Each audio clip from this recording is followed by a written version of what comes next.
Halo guys, assalamualaikum warahmatullahi wabarakatuh. Terima kasih yang udah stay kesana di channelnya Atisam Official lagi. Semoga kalian selalu sehat, berkabar Allah untuk kita semuanya. Gimana kabar kalian, sehat? Alhamdulillahirobbilalamin. Kaisam waras, masya Allah. Kaisam doakannya lagi sakit, Allah sehatkan. Teman Kaisam yang berjuang di rumah majikan tentunya diberikan kekuatan sampai finish. Teman Kaisam yang bahagia juga tentunya jangan lupa bersyukur. Masya Allah, alhamdulillahirobbilalamin. Gimana ini kabar kalian hari ini? Waras Kaisam. Wis mantap jiwa, semangat. Angkat kopi kalian silakan. Ya ampun, Kaisam nggak bawa kopi. Udah ngopi coy Kaisam di rumah. Kita bahas apa? Kita bahas gibah yang lagi viral ya. Wes. Kalau misalkan curhat sama YouTuber itu ya pastinya kasus kalian bisa menjadikan pembelajaran, bisa menjadikan bahan renungan, bisa menjadikan bahan bulian, tergantung kita menanggapi sebuah kasus ya coy. Tapi semoga generasi 1, 2, 3 ini bisa menanggapi semua kasus itu diambil dari segi positif dari cerita teman-teman kita. Walaupun mbaknya memilih melepaskan tangan Kayatisam, ya Kaisam berdoa dimanapun mbak berada, Kaisam doakan semoga Allah meridhoi langkahnya dan semoga di kerjaan yang barunya mendapatkan pekerjaan yang lebih berkah. Yang dicari itu bukan banyaknya gaji, yang dicari itu bukan kerja di mana coy, yang dicari adalah berkahnya. Yang penting Kaisam sudah memberikan saran pada waktu itu, tapi mbaknya memilih untuk melepaskan tangan Kaisam, ya sudah ya, berarti dia memilih jalan yang lain. Oke, kita bahas tentang mbak yang diantar majikannya ke bandara. Dan alhamdulillah juga mbaknya juga cerita 1 hari sebelum diantar ke bandara itu sudah didampingi sama Kayatisam coy. Cuma karena mungkin mental health-nya dia lagi kena ya cuy, lagi panik gitu. Jadi mbaknya ini benar-benar nggak tahu harus mempercayai siapa, karena dia mempercayai dirinya sendiri aja udah hilang gitu. Ini yang namanya depresi ya cuy ya. Depresi itu nggak tahu kita nih mau gimana gitu. Yang jelas kita nih kebingungan. Nah maka dari itu dia harus memilih orang yang tepat untuk mendampingi dia supaya nggak salah jalan lagi. Ya biasa ya. Sebagian mama itu kan kadang chat Kayatisam, Kayatisam dampingi teman saya. Kenapa teman kamu? Kayatisam itu ada bank yang mau naik Kaisam. Dia ini majikannya, neneknya itu menerima telepon dari bank cuy, dapat panggilan dari bank. Nah si majikannya yang ngejeng dia ini sebenarnya udah nge-backup cuy, udah nge-backup mbaknya untuk tetap bekerja, karena ya dia yang ngejeng kan dia kerja ya cuy ya. Jadi dia kan butuh orang untuk menjaga nenek, walaupun background kalian itu punya utang dan lain-lain. Kadang majikan itu masih memberikan kesempatan berpikir ulang, nanti nenek emaknya siapa yang jaga nih, ya kan. Sedangkan untuk proses CC baru ini membutuhkan waktu 1 bulan 2 bulan untuk datang ke Hong Kong. Nah disinilah majikan ini masih memberikan kesempatan mbaknya untuk tetap bekerja walaupun tekanan kolektor ini datang ke majikan juga. Jadi kemarin itu posisinya memang paspornya ini digadai. Nah digadai terus mbaknya ini udah panik, telepon Kayatisam kemarin. Terus Kayatisam apa yang harus saya lakukan? Ya udah, gaji saya, sedangkan gaji saya itu Kaisam nggak tahu ya udah diambil apa belum gajinya.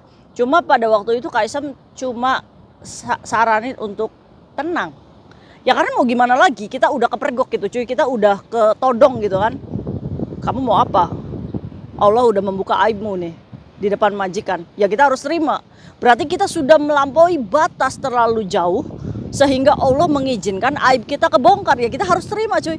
Itu berarti kan kita udah nggak bisa buka lubang lagi untuk berhutang, lubang lagi berhutang. Itu artinya apa? Allah itu lagi memberikan jalan supaya kamu sadar, nutup satu persatu. Dengan cara apa? Nerima.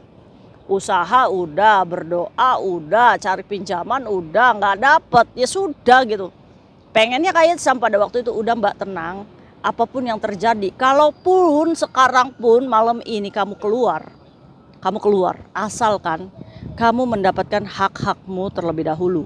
Nanti kita berjuang lagi, Kaisam mencarikan majikan, kita debat sama rentenirnya supaya bisa keluar kamu paspor. Oke Kaisam, oke. Esok harinya nih coy, di kejadian tuh, di hari kejadian, mbaknya telepon Kaisam, Kayatisam gimana, saya ada di bis. Kenapa kamu ada di bis? Saya langsung diantar majikan saya ke bandara. Kamu penerbangan jam berapa? Jam 6, pakai apa? Pakai Qatar. Oke. kamu datang ke bandara, nggak apa-apa. Majikan saya nggak keluar-keluar Kaisam, dia mau saya terbang dari Hong Kong. Itu artinya majikan ini sudah di titik muak sama majikan sama mbaknya ya. Ya, karena kita melakukan kesalahan itu yang harus kita sadari coy. Kita nggak bisa majikan untuk tidak menyukai kita gitu, enggak. Jadi ceritanya si mbak ini kemarinnya sudah ditanya paspormu kemana, ternyata mbaknya jujur kan, nggak ada jalan lain. Oke kalau kayak gitu KTP mana? Jadi majikan itu sudah menahan KTP-nya kemarin. Terus si neneknya ini untuk mengepus, saya udah nggak mau ini Cece, keluarkan dia dari rumah saya. Dan majikannya mengambilkan paspornya sama mbaknya ini dari gajinya si mbaknya cuy. Jadi 4.500 itu untuk ambil paspornya. Jadi dia ini tidak diberikan masuk lagi, majikannya sudah memberesi semua barangnya, mengantarkan mbaknya langsung ke bandara dengan tangan majikannya sendiri. Apakah itu boleh Kaisam? Ya itu pilihan majikan ya cuy ya. Emang kita nggak dapat waktu 14 hari.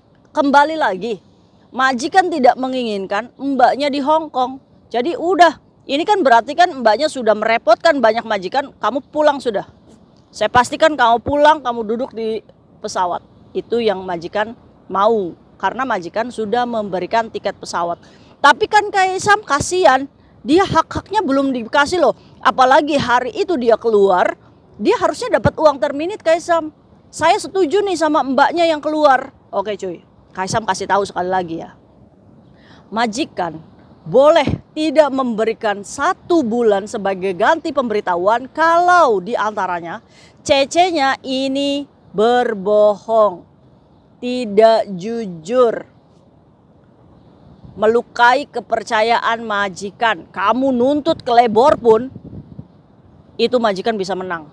Karena apa? Karena sudah ada aturannya, majikan boleh tidak memberikan uang terminit kepada kamu kalau kamu sendiri yang melanggar perjanjian, melanggar kontrak alias berbohong. Ini kan mbaknya kan sudah berbohong ya ibaratnya ya.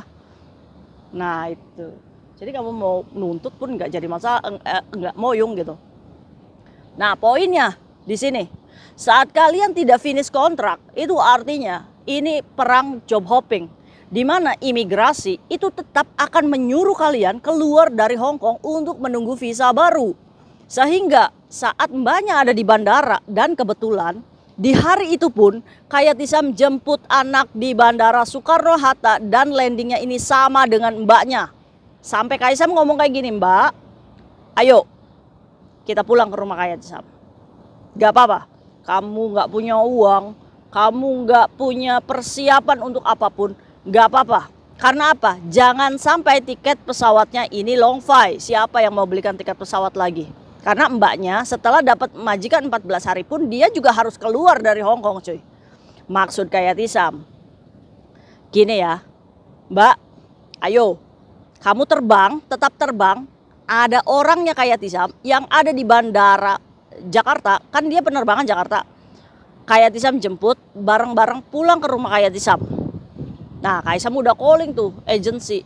Nanti calling visa ya, ini begitu ini anak ada di rumah saya. Oke ya Tisam. Agensi ready, penjemputan ready, ya kan? Tinggal mbaknya turun dari pesawat, sudah ada yang dijemput.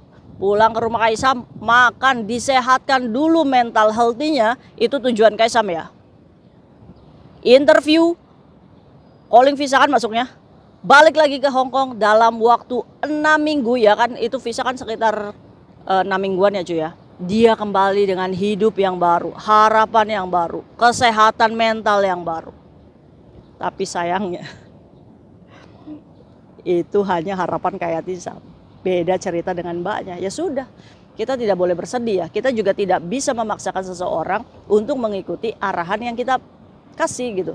Ya kan, siapa sih Kayatisam? Kaisam juga sama, pekerja migran Indonesia yang hanya ingin kalian itu bekerja secara resmi, tidak mengambil jalur overstay. Kaisam sediakan rumah Kaisam untuk kalian tinggal. Kalian bukan gelandangan, kalian bisa tidur nyenyak, kalian bisa makan. Ya kan, apalagi di Indonesia cuy, makan sate, wes mantap jiwa ya kan. Siapa yang mau? Saya Kaisam makanya main sana ke rumah Kaisam ya. Dan di sana tuh banyak mbak-mbak yang lagi tunggu visa, dan sekarang tuh mental health-nya udah dalam keadaan yang pulih ya. Kaisam tuh senang, setiap pagi senam, wis. Mama lagi pada ngapain? Senam Kaisam. Abis ini makan apa? Wis. Makan gorengan, wis. Mantap jiwa. Nah, di sini ya cuy, kita pembelajarannya gini. Saat kalian ada di posisi ini cuy, tenang, nggak usah panik. Nah, mbaknya itu memilih kembali lagi, nggak tahu, katanya dia mau bekerja ke Makau, ya silakan, itu adalah pilihan hidupnya. Dari sini Kaisam, oh ya sudah, cuma Kaisam sedih aja, kehilangan lost kontak gitu, tanpa ada Kaisam maaf ya nggak jadi, saya pulang lagi.